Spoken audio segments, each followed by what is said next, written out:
welcome back to my channel. I hope you're having a fabulous day. I just wanted to kind of hop on here. I know I've promised you guys a video on sinking funds, exactly what they are, kind of how to set those up. It's the beginning of a new year, a beginning of a new decade, kind of that perfect time to kind of get your finances sort of turned around and heading in the right direction. So we're going to kind of start off with exactly what sinking funds are. If you're interested in learning about sinking funds and kind of how to set up your own sinking funds, then by all means, subscribe to the channel. I have financial videos, things like that, saving money, just different things about finances and lifestyle. So you'll want to make sure that you watch every video that I have. So sinking funds were kind of brought about by businesses way back. Whenever, say banks, you would put money into an account, a CD or something along that line, they would actually take that money and invest it so that they could make more money. But in order to have the funds available at the end of a 12-month period or whatever, they would set up a sinking fund. And this was done like way back in the day. And they would set aside a certain amount of money. If you had, say, $1,200 in a CD that was going to mature in 12 months, then they might set back $100 a month so that when your CD matured, they would have the $1,200 to give you. On a personal level, sinking funds can do a whole lot to save you money in the long run. It really helps to curb spending on credit cards. You are less likely to have emergencies that you don't have the money for and things like that if you put money aside in sinking funds. So basically what sinking funds are putting small amounts of money back for larger purchases that you know you're going to make in the future. Now this can be something along the lines of like Christmas. What you need to do if you want to set aside a sinking fund for Christmas is decide how much money that you want to spend. If you want to spend $1,200, this is just kind of easy math for me right now. If you want to spend $1,200 total combined on everybody for Christmas, then you're going to have to set aside $100 per month. And at the end of that time, you will have $1,200. Now, I do this. I actually have a Christmas fund so that I have money throughout the year as well, because I really like to make sure that gifts are very personalized to the individual that I'm giving it to, not just a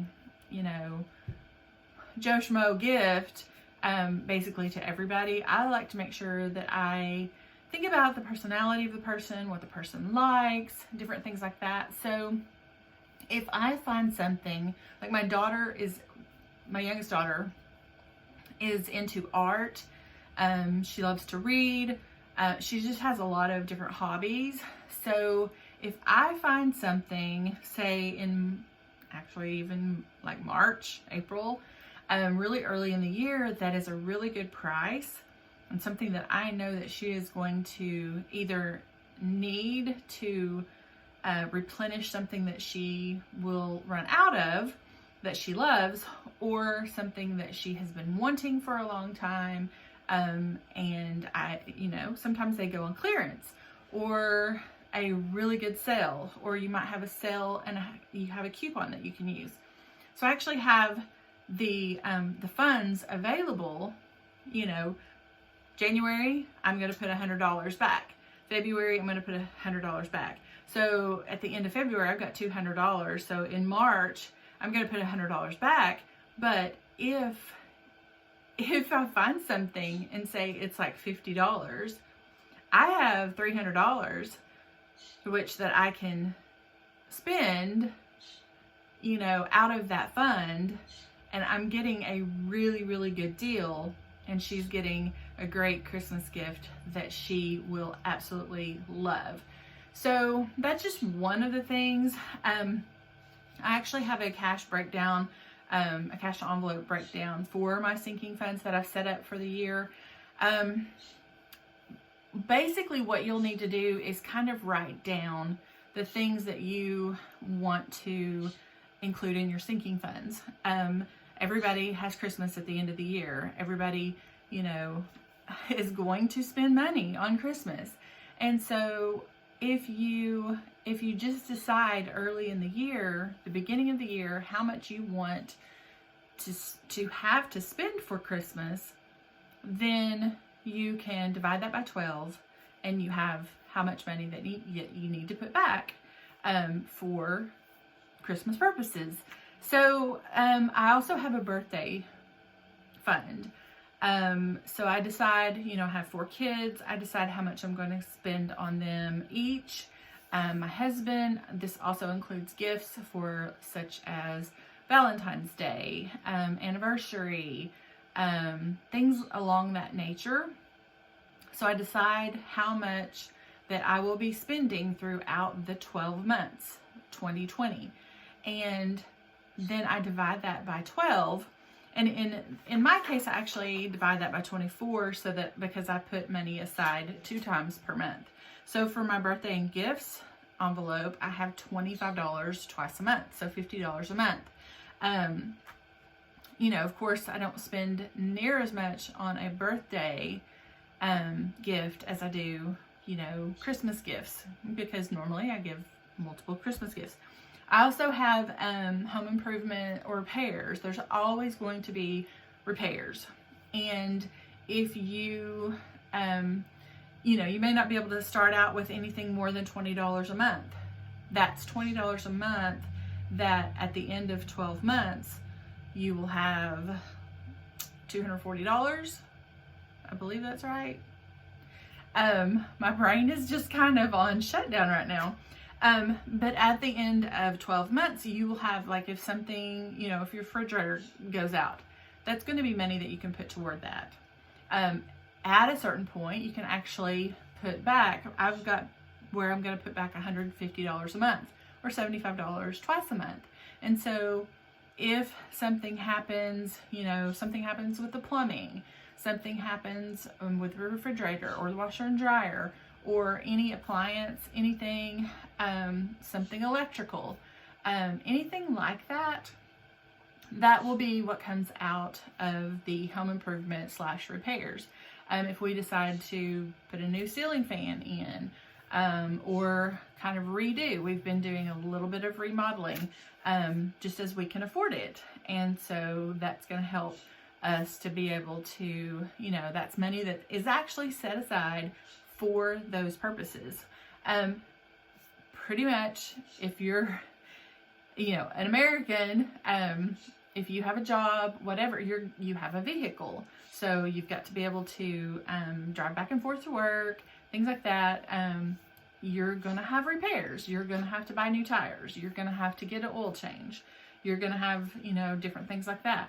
So I have also set aside $150 a month or $75 twice a month for automobile repairs or maintenance, because those things are going to happen, and I don't want to have to lean on a credit card if something happens. You know, say I have a blowout on a tire, and sometimes those cannot be fixed. You know, if you have a flat tire and the nail is kind of right on that corner, it can't be fixed. It can't be patched. You have to have a new tire, and tires are expensive. So I want to be able to purchase a new tire and not have to pull out a credit card to do so. Clothing is something that you need. I mean, whether you think you do or not, I mean, I wear a lot of the same clothes over and over and over and over again. But clothing does wear out. Clothing does stain. Clothing does, you know, you have to repurchase clothing from time to time.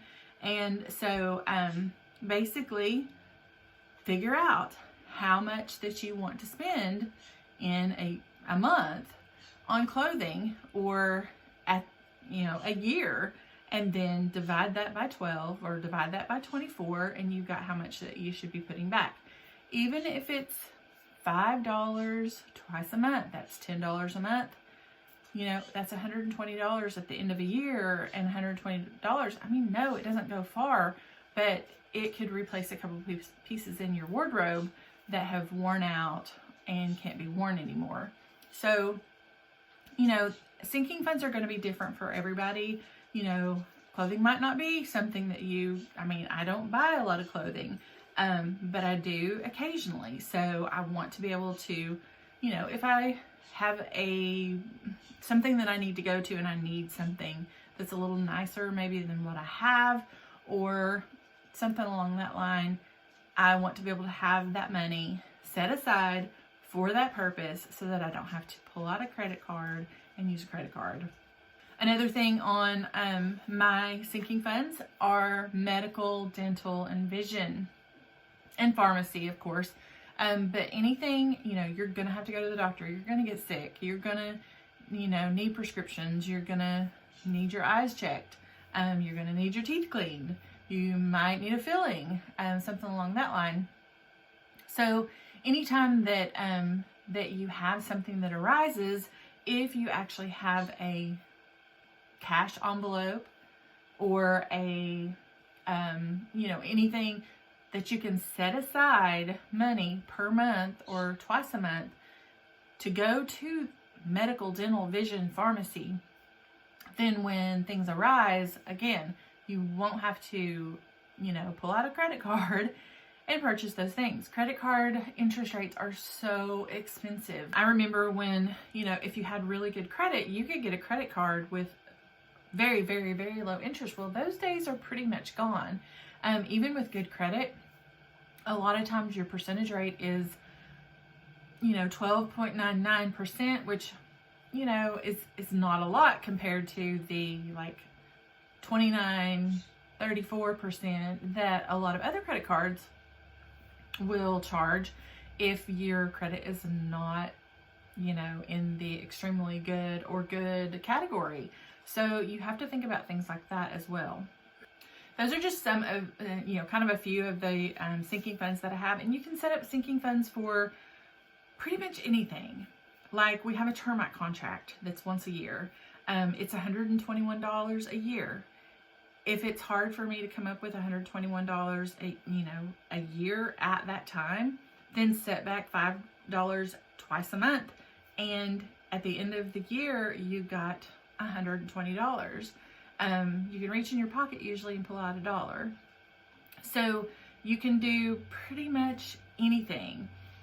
A lot of people, my things are more along the lines of, the medical, Christmas and birthdays and gifts and things like that, pets, home repairs, automobile repairs, maintenance, things along that line.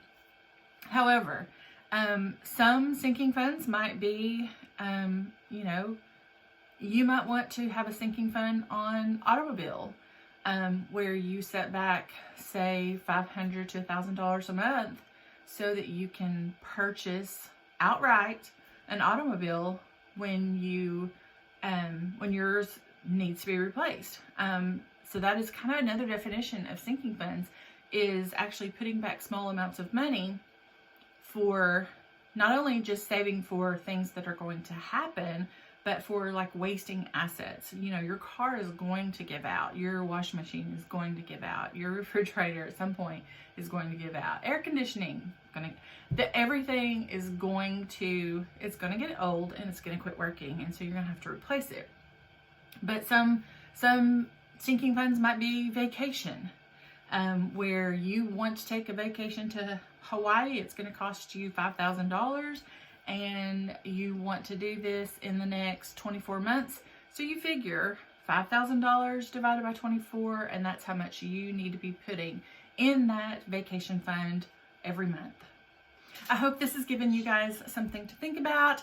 If you have any questions or anything at all, be sure and leave it in the comments below. I would love to converse with you guys. Also, if it has made you think, if it has made you, kind of think, okay, I would love to get started in something like this, or if you like videos like this, you like content on saving money, things like that, make sure to give it a big thumbs up because it definitely helps out the channel. I will actually have a couple of videos linked right over here that I'm sure that you would enjoy watching, and the subscribe button is right down below me. So until my next video, bye!